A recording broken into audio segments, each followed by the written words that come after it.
welcome back to the SBP Podcast Mobile Filmmaking. I'm your host, Susy Botello, and you're listening to episode 185.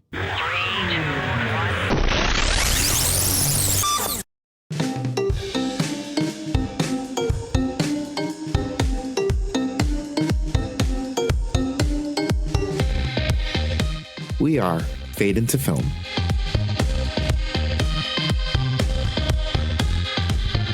Hey everyone, we're back on the show here. We've got our panelists, Joey Min and Ryan McDonald. How you doing, guys? Doing good. What's up? Yeah.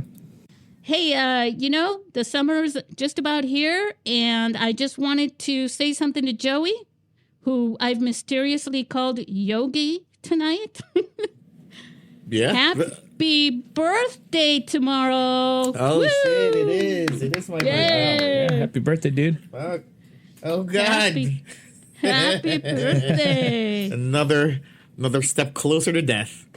Yeah. Oh my God. Yeah.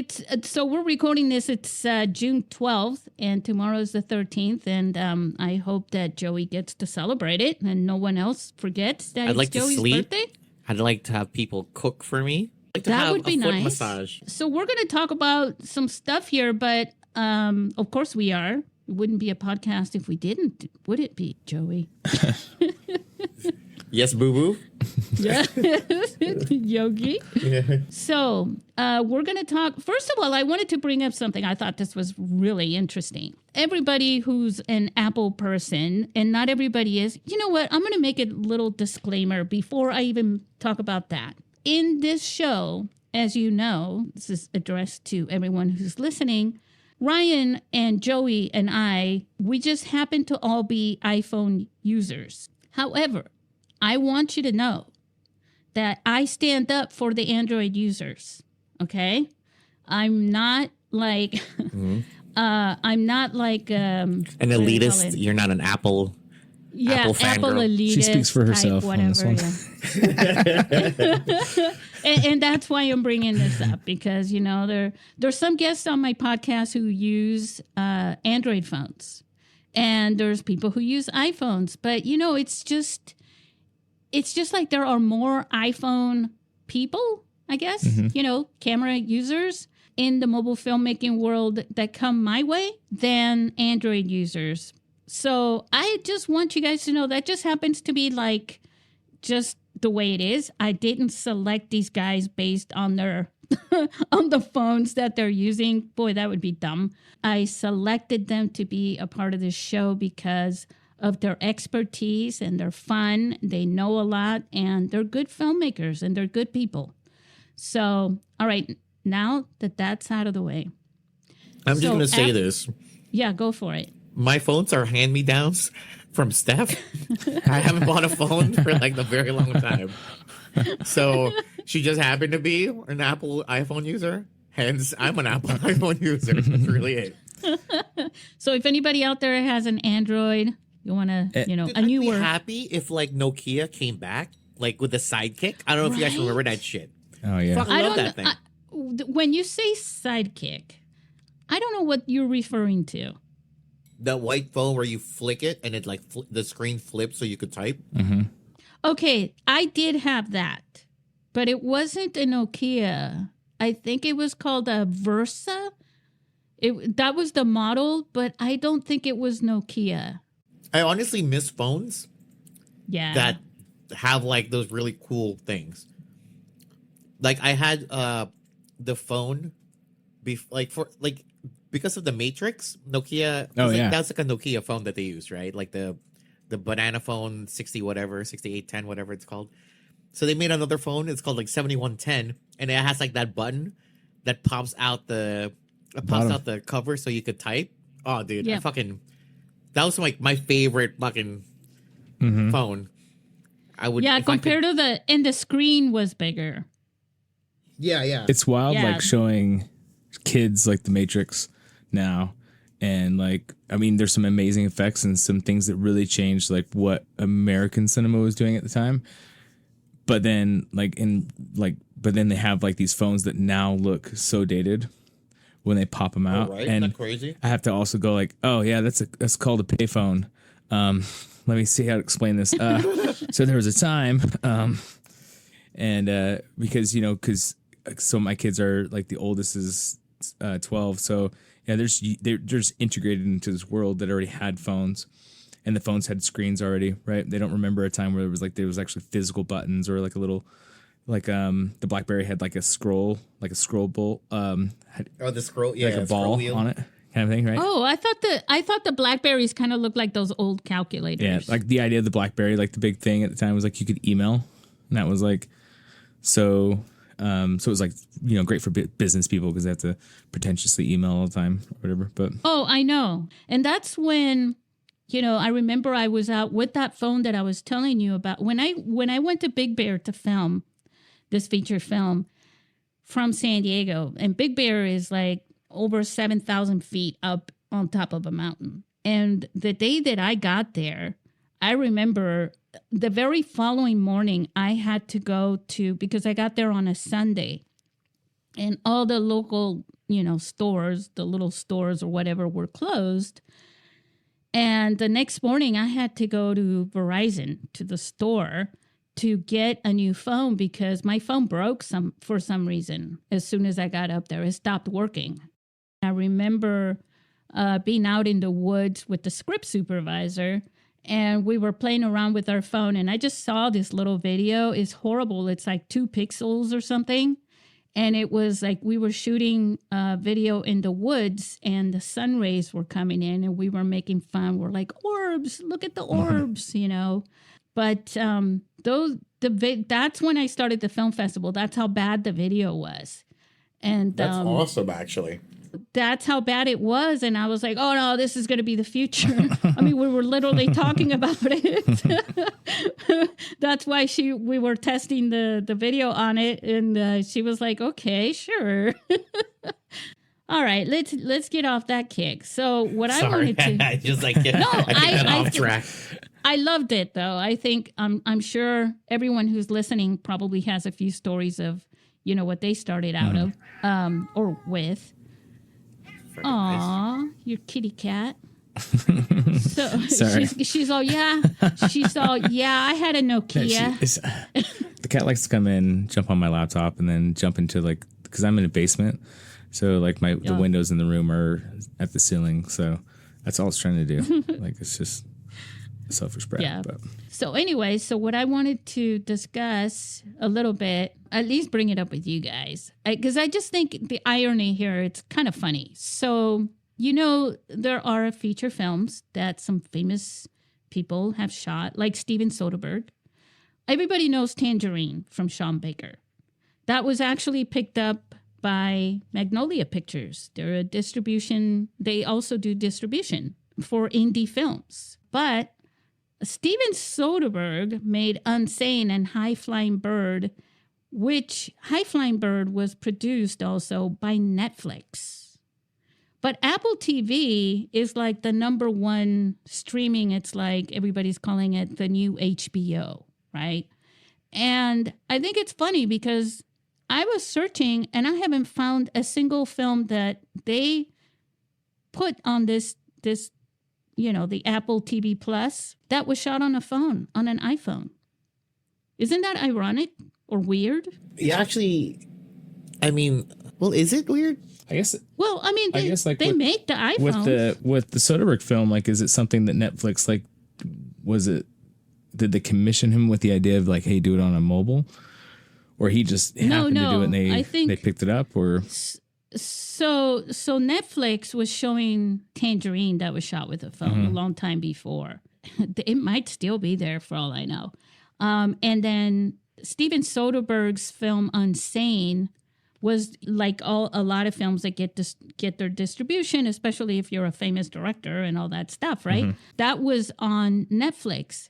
And so then after that, I guess he just asked for Netflix to fund it and produce it.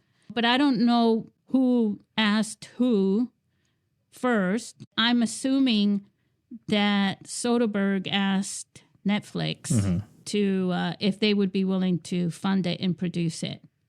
I'm assuming that. I'm totally assuming. I could be totally wrong.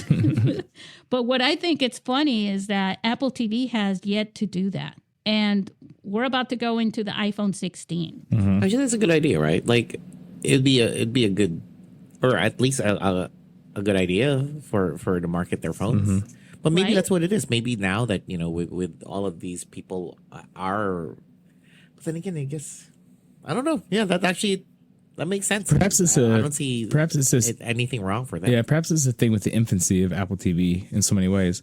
Like, because Netflix, Apple TV is another product that Apple is now putting out. Whereas like Netflix, that's just the only product they have. But Apple TV's been around for. Well, yeah, but I mean, Netflix Apple TV has been around, but in the company of Apple, though, it's another product. It's another like leg of products that they have. And though they have like produced a handful of films, but are they really trying to catch up with the amount of shows that Netflix and HBO are pushing? I mean, I see the irony in what we're saying as far as you make the product, you make one of the better products of mobile cameras, and yet you don't have any. So I'm so sorry for all our listeners who are Android users. I have to apologize because you said the better product, their camera. So, I'm just going to throw the Ryan opinion out there. Like, it's better. I have made years ago, I've only had an iPhone for 9 years. Only? Well, but before that I had Samsung, and I made I did make a short film on a Samsung. I can't speak for their products today. At the time, though, I was a very frustrated user because after a year or so, they became like just bricks because it was a paperweight because I could not get it to do anything. Again, I can't speak. What year was that, if you don't mind me asking, because I hate math? I think it was like 2012, 2013 that we. Yeah, that makes sense. I had a Samsung 3. I can't remember a Galaxy 3. And it was like, hey, I was starting to test the idea of like, let's make short films with phones. So we did a 2-minute short film with the Samsung Galaxy 3. And then later we made a series of films with the iPhone 6. I made a feature film with the iPhone 6. And, when we talk about like, just in my opinion, when we say like, do they have a marketplace over the consumers? Does Apple have that? That's because oftentimes they have a solid product. But I used to say we know people, James and Caroline did their film with an Android. Yeah, they did, and their first one was shot with a Pixel. Yeah. So the thing is, though, that people have always been attracted to Apple. Starting out with the Mac, right before the iPhones. I had a lot of friends, and I worked in graphics and all this stuff, and they were always it was always about Macs. I also had a friend who worked with Sony for gaming and stuff like that, and he said they use Maya, which is for gaming. It's gaming software for creating games, video games. Mm-hmm. And he said that was PC, and that PCs are great for gaming also compared to Apple. And of course, that's always been the case. Every gamer I've ever met has, jacked up a PC in ways that you can't with an Apple or a Mac.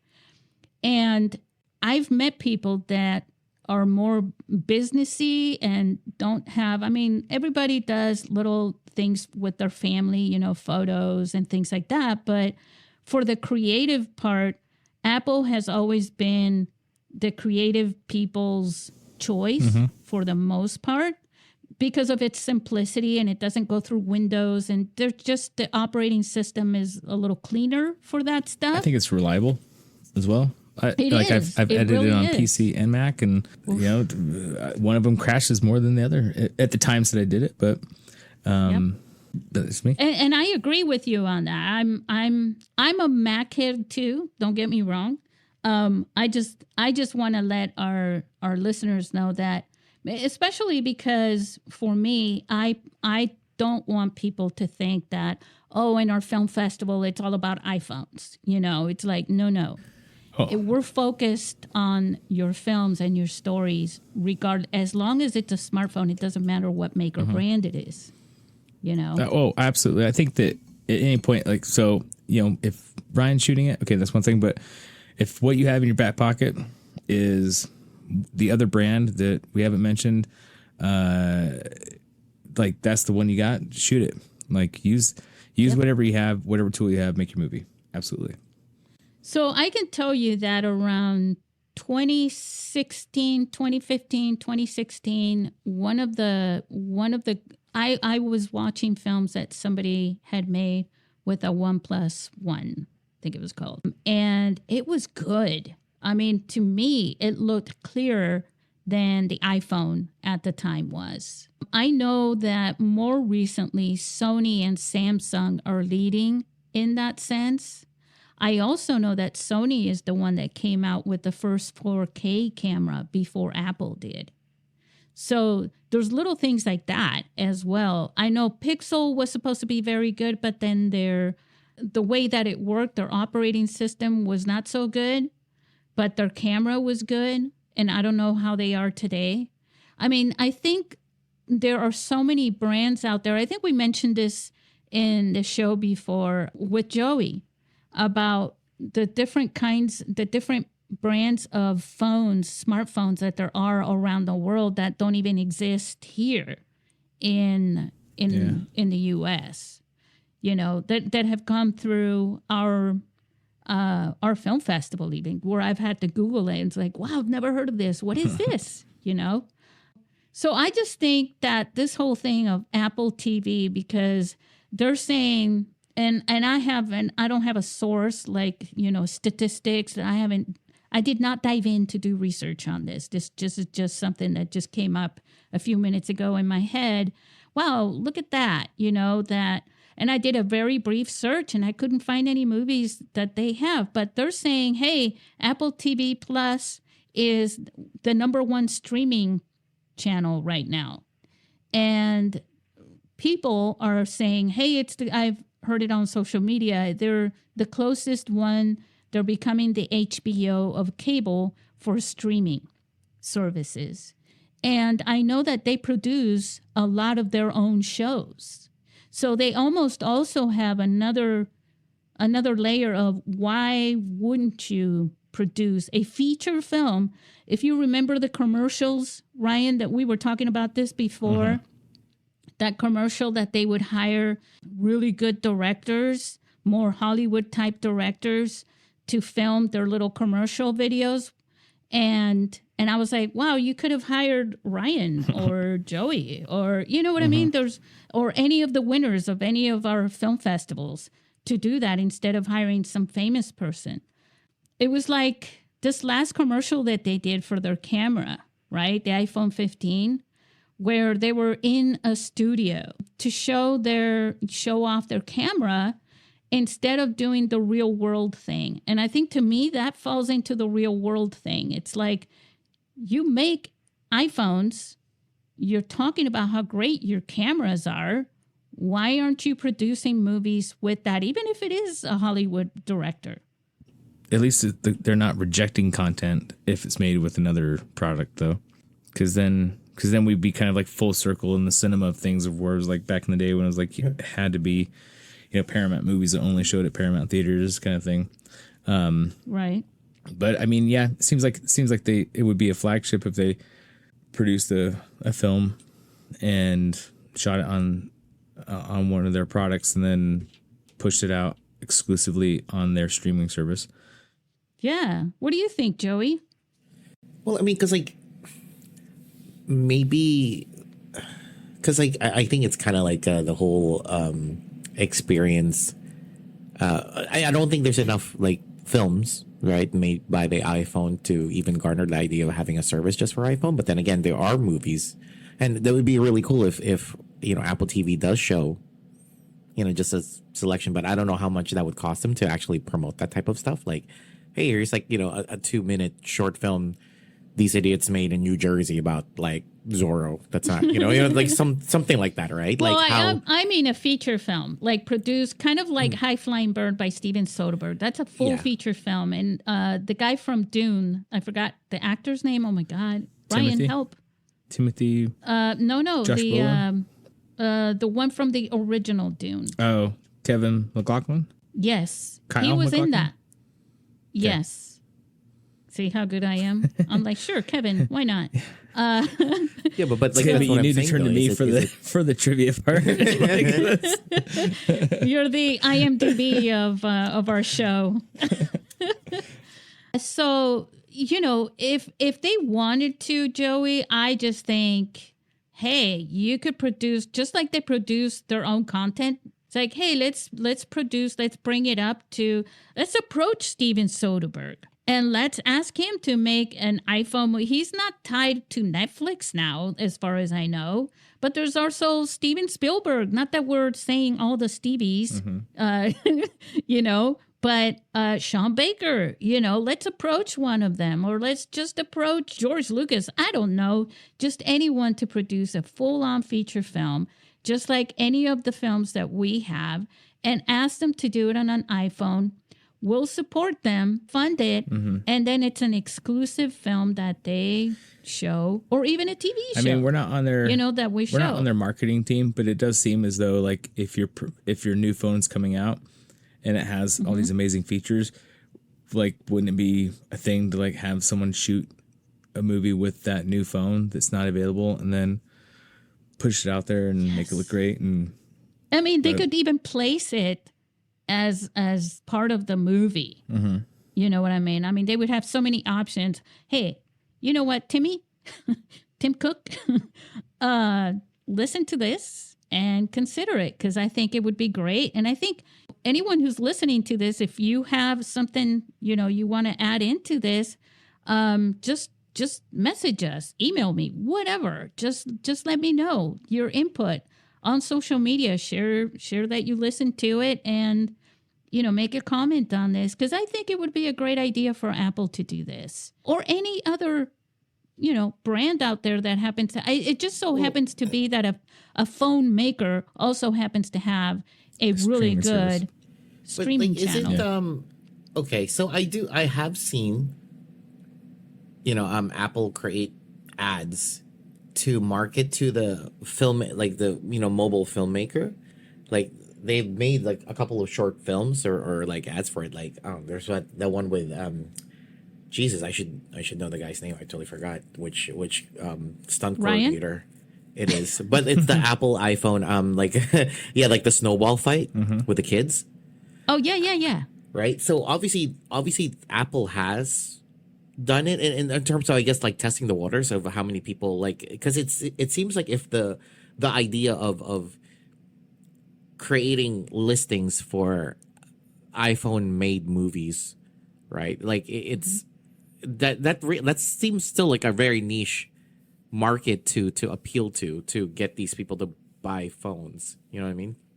Because that's like, if you're a filmmaker, like, don't get me wrong, yeah, it's nice, like, it's nice to make films on a phone, but I'm about to kick you out of the podcast here, Joey. Yeah, but like, You're like, don't get me wrong. No, well, as a filmmaker, I'm a filmmaker too, right? Like, Yeah. wouldn't I want to learn every piece of technology or equipment that I could to become a better filmmaker? Like this, like I love, like, there's definitely mobile filmmaking. I definitely have use for it. I do it whenever I can. I've done, obviously, like bigger and I'm putting a little bit more because I still think there's that very weird budget. Like, there's a certain point where the budget on making a film on a phone seems ludicrous, and that you shouldn't do it that way. But at the same time, so that's why it's kind of like. And for me, it's like, hey, you're inspiring people. But the point of this is, Apple makes the damn phone. They market this phone, and they have this complete platform, right, for streaming films shot with the phone. It's like, hey, I bake cakes and I have a bakery, but I'm not going to sell my cakes at my bakery. you know? But that's like, the analogy is kind of wrong though. What if you had a bakery that focused on like, I don't know, European style bakeries, but you know how to make like Southeast Asian pastries? You're not going to Yeah, sell but that that's at not your- what I said. That's but not what I'm, that's what yeah. well, I'm saying that's, I think it's more, the whole point is that, yeah, like They're marketing to filmmakers. They're marketing their camera to filmmakers. It could be that right so- now the filmmakers that they're trying to pull in, like the Coens one of the Coen brothers did the Macbeth movie, and it could be that they're like you mentioned Steven Spielberg, but it's like I don't know that Steven Spielberg's going to make a movie on a phone, and because like Chris Nolan wants to shoot in IMAX or something like that, like so it could be that they're just not tapping the right resource, and they probably could call Soderbergh and say, hey, let's do this thing, and but I think that they're, from my impression of the content that I see on Apple TV, they're trying to be the content Top notch. is like at the highest level that it can possibly be, and no apps again 100% support anybody who wants to make a movie on a phone, and we've talked endlessly about the possibilities of what you can do with it. It does have its limitations, and that might be something that's was holding Apple back from doing it. However, it is a I agree with you, it's a marketing opportunity, absolutely. So they should and they it could was explore. good enough for Netflix, and Netflix is also very picky. Yeah. You know? Well, they might be big, but if your name is Steve, so if you directed 3 Ocean 11 movies, I don't know how picky they are, but like exactly. That's not really that big. and that's what I'm saying. That's what I'm saying. It's like if you get a director like Steven Soderbergh to say, "Hey, make that third film, do it for us," right? Mm-hmm. Steven Soderbergh, hats off to him, because the guy has the $1 million camera. Basically, we've said this before. Why would somebody with $1 million camera pick an iPhone? And Steven Spielberg shot a music video with an iPhone just for kicks and giggles or whatever, but it was a music, he shot it all in one shot. Mm-hmm. Then, Steven Soderbergh did it. I think that film, High Flying Bird, with Kyle MacLachlan, I think. He was, I think that was in 2018 or something. So, and I'm just going off the top of my head here, but anyways, that was years ago, and the iPhone has improved a lot, is, what I'm saying. Mm-hmm. But okay. You guys ready to change the subject a little bit? Sure. Yes, roll. I wanted to talk about, since we're talking about, streaming services and stuff a little bit here. Joey, yes. Let me ask you something about, you've used YouTube for your feature films. And then you use, Art School Dropouts. We're going to drop it. Drop the name. Get it? Art School Dropout. Okay, whatever. So you use it for that a lot, YouTube. It's a perfect platform for that. But for feature films, like the feature films that you've made, you've shared them and distributed them in YouTube. What can you share for our listeners about that experience, or why it works and why it doesn't? Either way. And just this the in distribution itself, like what are the benefits of it? And well, it's a platform that what I'm looking to share with our listeners is what they could do with their feature films if Netflix isn't picking it up or something like that, right? Okay. So luckily enough, like actually the first feature that we did as a group of Art School Dropouts actually got picked up by a company called Digital Media Rights. They're not around anymore. They got bought out, but these were the people that basically, because distribution is kind of a weird thing, right? Like there's the companies out there that just buy like a whole batch of movies of various degrees of quality. Because what I'm saying is that our movie sucks when we made it, but everybody starts from there. But regardless is that they pick it up and they could sell that as a batch to, like, say Netflix or Hulu or whatever, or Amazon or whatever, so they could have so it like loads up their library, right? Yeah. And of course, I'm not Steven Soderbergh. So it's not like, my movies are amazing or anything, but we did get picked up, and it was on a bunch of streaming stuff. But we weren't really given the love and attention that we thought we would have, because we thought, oh my God, we made it, right? So, and especially like since I know that Ryan here also has his film on Amazon. Amazon takes 40%, right? And if you go through if you have a distribution company, they take a big percentage too, or they could possibly take a little bit. But like our distributor back then, they took like another 40%. So we were like not really making a lot. So obviously, like if your movie is great and people are watching, and you do your proper marketing, yeah, you'll make a lot more.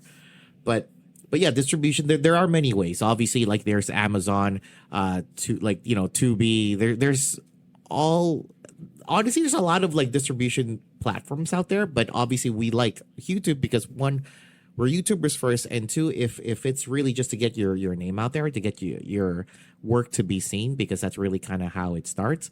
YouTube is very grassroots. Being an independent filmmaker on YouTube isn't really the best place to be at, because the environment really doesn't cater to that narrative type of long form content. But at least it's something that is accessible to a lot of people that you could share your work with. Like you put your portfolio there. Then maybe once you're at a certain point, you are able to actually consider trying to monetize your stuff, and you could look at other stuff. But that's why now actually like this week, or I think last week, we just pulled our movies off of that company, and we pulled it off of Amazon and all these other streaming platform places, because we're looking at self-distributing our own stuff. So so we are able to make 100% of everything that we put out there. Yeah, you don't have to split it so much, because you do get cents on the. I think the issue with filmmakers also is the numbers of people they think they're going to get on YouTube versus another streamer, and they're weighing that against the money that they're going to make. But it's also the I guess the mindset of certain I guess as a filmmaker, right? Like I know that maybe I know there was a time where I was like, I will only upload my shit to Vimeo. Because I was just going to bring that up, Joey. Vimeo has dropped out of this conversation a lot. Because that was the whole, like, I'm a fucking filmmaker. I am not, you know what I mean? And it's the quality on video. The quality on Vimeo is better, and it doesn't throw in all the ads. But well, true. But the question is, though, here's the thing, right? Like, it's really there is that pride now. Like I realized after being on YouTube, right? Like, what is my pride as a filmmaker, right? Like there are things that I won't ever budge on. But at the same time, I really would like still my work to be seen, or to be accessible for the people that want to get to know my work. And I know a lot of people or filmmakers that, didn't really even put time in their craft yet to make their projects good. And they're already thinking about like, this thing is going to be behind a paywall. Like, oh yeah, like I'm gonna, like, hey dude, this is your first feature film and you never made short films before and your film is not that great. And then they're already thinking about, oh, I'm gonna make DVDs. I'm gonna just have this on. You know what I mean? It's kind of at that point. It's like, okay, like, do you actually care about your movie, or do you just care about how you feel? Like, oh, I'm a filmmaker. There's that balance, right? Because now I realize after a while that the creative part of me also goes against the business part of everything. Mm-hmm. Because sometimes you're indie. Yeah, right. Like that's I know where your heart is, anyways. Yeah, my heart is in indie, definitely. But like, I still would like to have people see my work, so I could also gauge the quality of what I'm doing, and I don't ever want to feel too comfortable with the shit that I've been doing, right? Like, so I still want to. I want to get better, and the only way for me to get better at doing what I'm doing is, one, keep doing it more, but also be honest and decide who I'm doing it for. Is it for me? You have to challenge yourself, Joey. Well, but that's the thing, right? Like, am I a filmmaker that wants to just make mainstream Disney stuff, or do I want to make a movie like specifically for me? Like, oh, this is a type of movie I like. seeing, and no one makes them anymore. So I'm gonna make it. So I enjoy it. But I know that if I enjoy it, I'm sure there's at least like 3 other like guys out there that would like it, and they'll like what I'm doing, and I feel good as a filmmaker. You know what I mean? Yeah. So that's I'm kind of in between knowing how corporate I'm able to go without me feeling like really icky about like my loss of creativity, if that makes any sense, right? Well, and we're talking about obviously self-distribution as opposed Right. to going through the middle person, the agent that is going to take 50% basically on top of the 50% or whatever it Yeah. is that you're going to end up getting Right. anyway. So, But that's also they me also being able- have connections to maybe Yes. even give you the the distribution, like Right. like with Tangerine, for example, it had a theater run, and I know of another one. It wasn't here in the U.S. I think here in the U.S. it's really hard to get that theater run as an indie film, but definitely as a mobile film. It's just we're not there yet, right? To get the Right. theater run from an agent or having them twist arms, because they have relationships with these people, so they can only twist an arm so much. No, exactly. I that's why it's like, important as I feel it's important for indie filmmakers or like, upstart filmmakers to the first thing, like distribution is something that you should really think about. Obviously near like when you're at a certain point where you feel as though that your work is viable enough to garner that type of criticism that you can handle when you are asking people to pay for your art, right? Yeah. Yep. And that's why I think, and I'm thankful that I've gotten to a point that like our group has people that would like to watch our stuff, and I'm able to ask for help now, like, hey guys, if you guys pay for this, I can continue to work on this, and I don't have to work the 3 other jobs that I do. You know what I mean? Right. But that's the thing. So I mean, distribution, YouTube, ultimately, if you really think about it, like you can scale up on YouTube by itself. You could upload it free, but then you could also monetize that. Then you could also get ads on that. So distribution is it's really perspective. Well, you can do something else with YouTube. You can get the private link, right? And then go to, Patreon or something and have people pay for it. Shop. They have a shop now, right? On Patreon. And you can offer the viewing of that movie, by selling the link basically for them to watch it. Yes. So that's another it's more creative, and it's not something everybody's doing. But I mean, there are ways that you can at least keep your pride a little bit with a feature film. Because at that point, it really is the question is like, what does your pride allow you to do? Because then people are going to talk about it, and there's always that when you share it on social media, not the link for it, but hey, I just watched this film, or promoting your film, and I know people there's always someone that asks, where can I watch the films from the film festival if I wasn't at the film festival? And I'm like, well, unfortunately, it takes a lot of work to load up 50 films or something. You know what I'm saying? And not all the filmmakers want their films uploaded to YouTube. I remember Married with Children, we did that, right? I didn't make a movie called Married with Children, but yeah, Mary's loving it though. I love that show. Oh my gosh. Married and loving it. Yeah. So what about you? You've got your film on Amazon. Why don't you share a little bit about that process that you went through to get that done? Yeah, I mean, to weigh in on the opinion that you guys were already talking about as far as like the YouTube, and I'm probably not the best person when it comes to like distribution things. I mean, it sounds like Joey's he's been able to successfully sell his films through distribution. I know last time Levi was on, his newest feature film is now going through distribution that was picked up as well. And I guess that's one aspect that I really probably should pull from these two and kind of figure out. At the time that I made, there's a version of Ryan before Married and Loving It that was the aspiring filmmaker who had made a ton of short films and had always dreaded. I was never sure I was going to make a feature film, and I so desperately wanted to, and I was also in fear that one day I would die, and it never happened. Simply because, not because I wasn't hardworking or that I wasn't talented.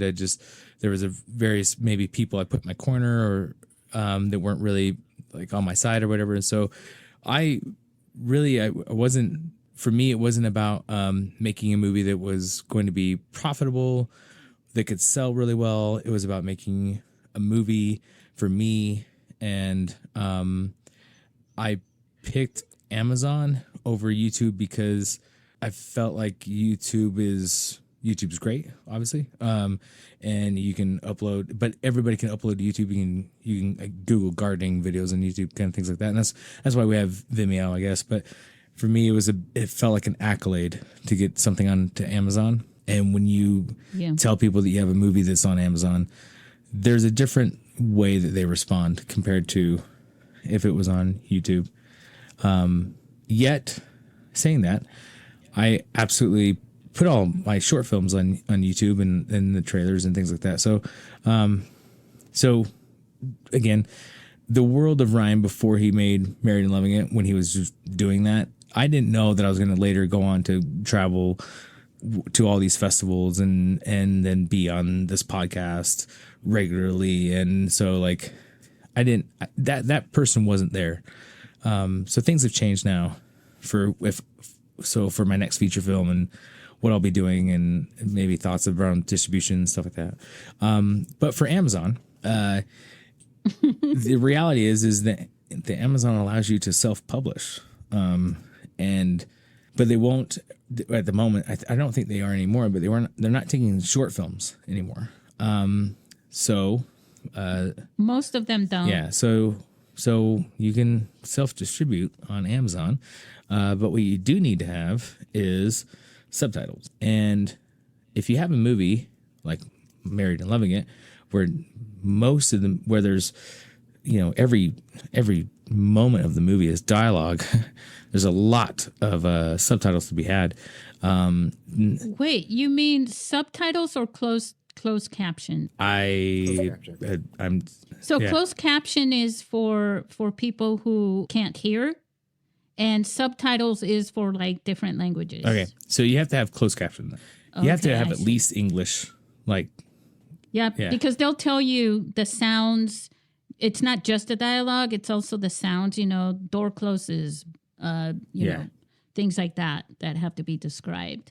I didn't. Yeah, luckily I didn't blow up a bus, so I'm good. I didn't have to do that part. Well, but you did fall down the stairs with that vacuum cleaner cord. So, coming back to YouTube though, YouTube has that option. So I reached out to a few companies that do provide closed captioning or subtitles, however you want to say it. And there was a quote back that was actually more than what I spent on just making the movie itself. Yeah, right? Yeah. I feel like we should make a company where we just like close caption for people. Yeah, for sure. Well, one of the things you can do on YouTube is you upload it privately. And that's what I did. You turn on closed caption and then you copy and paste later the you still have to edit that, but hey. So right? that's what I did. It took me quite a while. It took me nights of sitting here. You guys don't know where I'm at, but anyways, sitting at the laptop with the film on YouTube in a private link, and you have to notate like where it's happening, and then you can't just copy and paste your script because we said different things. We kind of ad-libbed or we changed things, so you have to kind of move things around and whatnot. And so then once you're done, you can actually download that file, just that single file, not the whole video, but just the text file for your film, and then uploaded it. I'm just surprised that they make you do your own closed captions, because if YouTube doesn't, why wouldn't they be able to automate that as well?